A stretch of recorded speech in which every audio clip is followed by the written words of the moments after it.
Hello there, Drew Hanish, Whiskey Lore, and a Tasting Tuesday. I am back, and I am featuring two whiskeys today that, while I was going through my cabinets and I was kind of rearranging things, I love to do that from time to time, especially when I start getting so much up in the cabinets. I'm like, I need to prioritize these so that I have the ones that I really like to grab more often, put them over in this area, and then I'll put the other ones over in another cabinet that's a little higher or further away.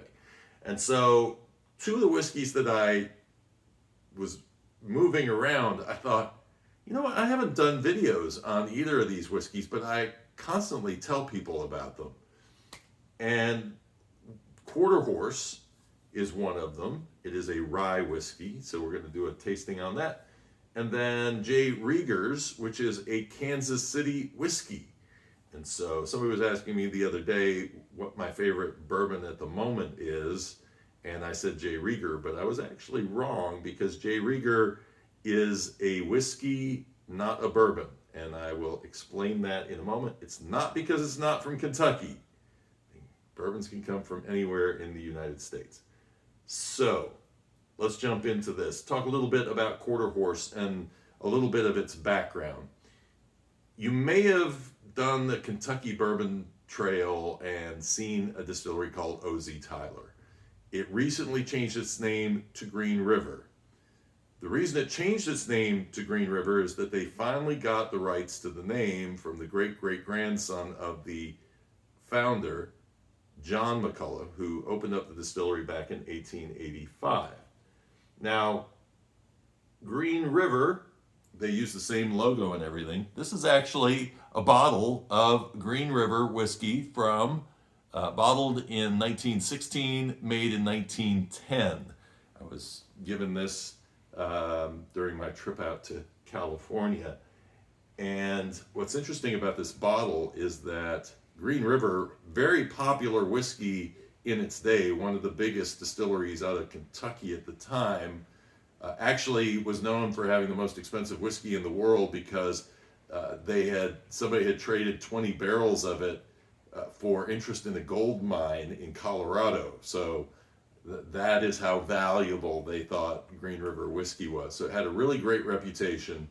Unfortunately, with Prohibition, before Prohibition, 2 years after this was bottled, the distillery had a fire.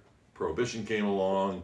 It sat in ruin for a long time, switched owners, and then around 2014 is when they decided to reestablish the distillery and came up with the name O.Z. Tyler as kind of a holder until they could secure the name Green River, and now here they are.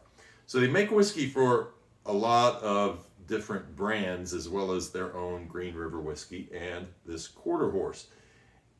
And so when I was out at Broken Barrel in California, they use and source from this distillery. It's a huge distillery and it's a great tour to go on. It's a ways out there in Western Kentucky, but nowadays it's much easier to plan a trip out that way because there are so many more distilleries, like Bard Distilleries not far from there. And then you can go down and do the State Line tour with M.B. Rowland and Casey Jones and Old Glory and all that. So there's a lot of stuff now in that end of the state for you to check out. But I fell in love with this whiskey while I was at the distillery doing the tasting. It is a 95% rye, 5% malted barley. When I got it home, sometimes I'll get the whiskey home after doing the tasting and I'm like, yeah, it's not quite as good as I remember. That didn't happen with this one. This one has been one that whenever people ask me, what's a really interesting rye that I could get started on, this is the one. It's about $25 a bottle. That's what I've seen it for. So immediately on the nose, it has a heavy, sweet rye smell to it. And you get some of the vanilla from the cask. Now what's interesting is you wouldn't expect a lot of cask influence out of this because this is aged just over a year. So when people tell you that a whiskey needs age to be a fine whiskey, I'm telling you right now, rye whiskeys, younger ages can be some phenomenal spirits, some really, really great stuff. So, aged in Kentucky along with all those bourbons, but just a little over a year. And to me, this has really got a lot going on with it. I get some of those what you would call bourbon characteristics. You know, a little bit of the vanilla and the caramel in there, but those are coming out of the barrel. Amazing, actually, since it hasn't been in the barrel that long, that it captured that much influence that quickly. This is 45% ABV, so you know.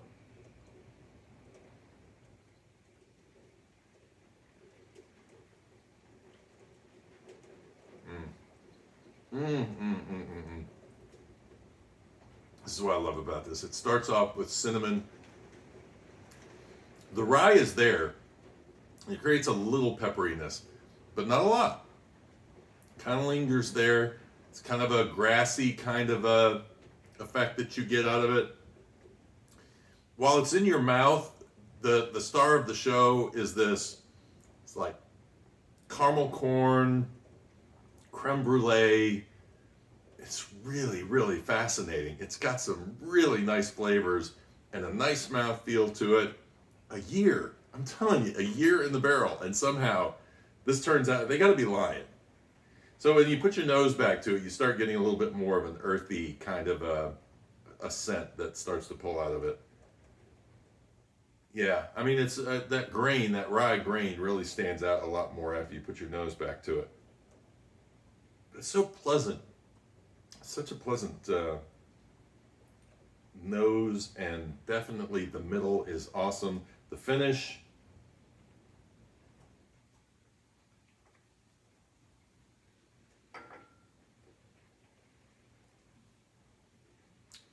there's a little bitterness on the rye towards the finish. There is no alcohol flavor in this at all. There's no, you can't tell it's young. It just does so nicely on the palate. It's an absolute surprise to me. When I read that, I thought, I can't believe it. But what I love about this, you get a little warming, but that combination of rye and corn is what usually, to me, gets you that burn. And the thing that turns people off about ryes, the things that I've heard about ryes that people don't like. This is a very nice, drinkable whiskey with a lot of personality. And I wouldn't say that this is one that you buy a bottle and you just kind of mindlessly drink it while you're talking to friends. This is a nice one to enjoy. You will have a nice evening enjoying a glass of that. So now we're going to jump over to J. Rieger, who also has a little history along with their brand. Now, Jacob Rieger came to Kansas City in the 1880s, around 1887, I believe, and built up in an area called the East Bottoms. He started in the West Bottoms, but then moved to the East Bottoms. This was when Kansas City was bringing a lot of people in from Kansas because Kansas was dry, so people would come over to Missouri into Kansas City to get their beer and their whiskey. And so it became kind of a little party area there. But when the train depot moved downtown into Kansas City, things all started moving in that direction. And so they ended up building a hotel, the Riegers Hotel, which still exists. As for the distillery, it disappeared with Prohibition. And it wasn't until, it was actually very popular for mail order. It was the largest mail order whiskey company in the world before Prohibition. But Prohibition knocked it out, and it wouldn't be until a mixologist named Ryan Mabey, I believe is his name, started bringing the Rieger name back, and then he and the great-great-grandson, two greats, I made a note for myself, the, how many greats? Great, three greats, grandson, Andy Rieger, partnered with Ryan to bring a distillery to Kansas City. And so that is what this is. It's called a Kansas City whiskey for one main reason, not a bourbon, because it is corn, rye, and barley. But the issue with J. Rieger is that they actually put a little Oloroso sherry into it. So think about the Basil Hayden dark rye. That's a rye that they've added some port wine to. In my opinion, that was done heavy-handed. So heavy-handed that it really takes over and you hardly know you're drinking a rye. In fact, I pour it over vanilla ice cream because it's just a little bit too sweet and aggressive on the port side over the rye whiskey side. This, they just use a little Oloroso sherry.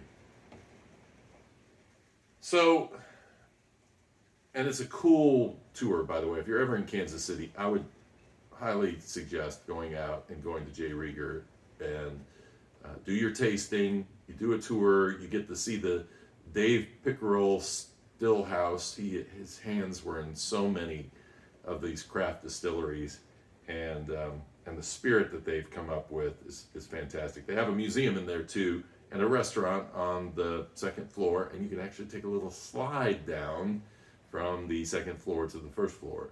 I had a martini while I was up there, and I thought, I debated going down the slide, and I started thinking, I wonder if I would even debate going down the slide had I not had a martini.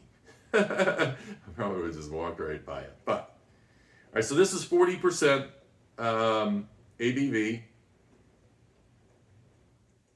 And right off the nose, I get brown sugar out of this. There is a hint of alcohol in there. There's vanilla.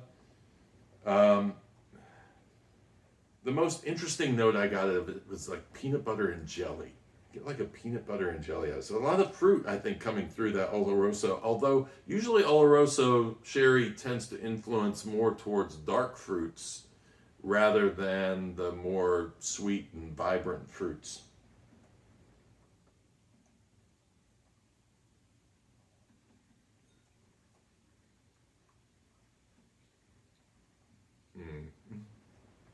And this is the reason I love this one.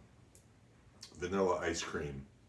I get this vanilla that has a very, say, a confectionery kind of a flavor to it, but there's a creaminess to the consistency of the whiskey, and so just ice cream comes to mind.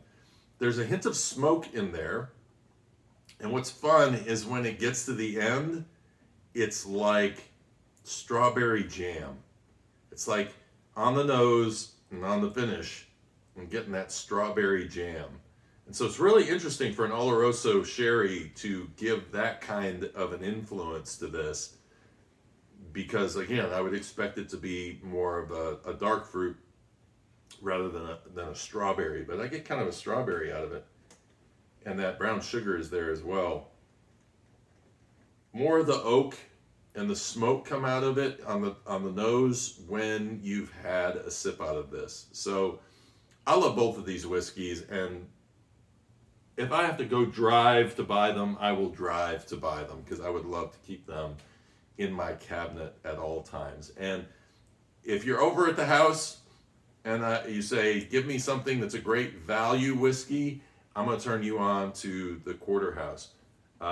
J. Rieger, I don't think I paid much more than that for that bottle. Did I pay $30 maybe, something in that range? So it's just a matter of finding it wherever they're distributing it. So hope you enjoyed this little stroll down the world of history and whiskey. And until next time, cheers and Slàinte mhath.